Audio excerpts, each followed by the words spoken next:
তারপরে ওনার বক্তব্য শুনুন। আসসালামু আলাইকুম।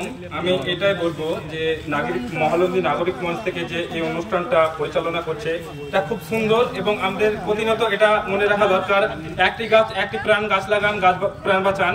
তার জন্য সকলেই চেষ্টা করবেন প্রতিনিয়ত আপনারা গাছ বাড়তে বেশি বেশি লাগাবেন এবং ফাঁকা জায়গা যেখানে থাকবে গাছ আমাদের প্রতীক, মানে আমরা প্রতীক। যখন আমরা গাছের রাস্তাঘাটে যাই তখন আমরা কিন্তু ছায়ার চেষ্টা করি, কিন্তু আমরা কেউ কিন্তু গাছ লাগাই না। প্রতিনিয়ত চেষ্টা করি আমরা ভালো থাকার, কিন্তু ভালো থাকার যেটা করার দরকার সেটা আমরা কেউই করি না। তার জন্য আপনাদের সকলকে এই কথাটাই বলতে চাইছি, আমরা যদি ভালো থাকতে চাই আমরা পরবর্তী সময়ে, তাহলে এখন থেকে আমাদের বেশি বেশি গাছ লাগাতে হবে এবং পুকুর কাটতে হবে। পুকুর যদি না কাটা হয়, এখন পুকুরকে বুঝিয়ে দেওয়া হচ্ছে এবং গাছকে কেটে বড় বড় মানে বিল্ডিং তৈরি করা হচ্ছে এবং এসি ব্যবহার হচ্ছে। এসি বন্ধ করুন এবং গাছ লাগান।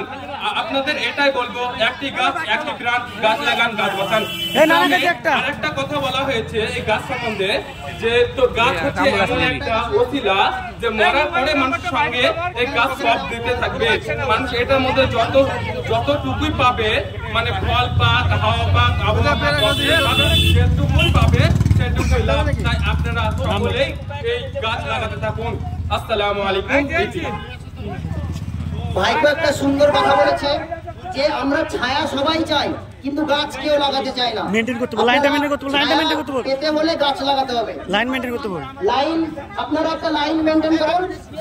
এটা মহানদী নাগরিক দিব একটু লাইন নাম লেখা সব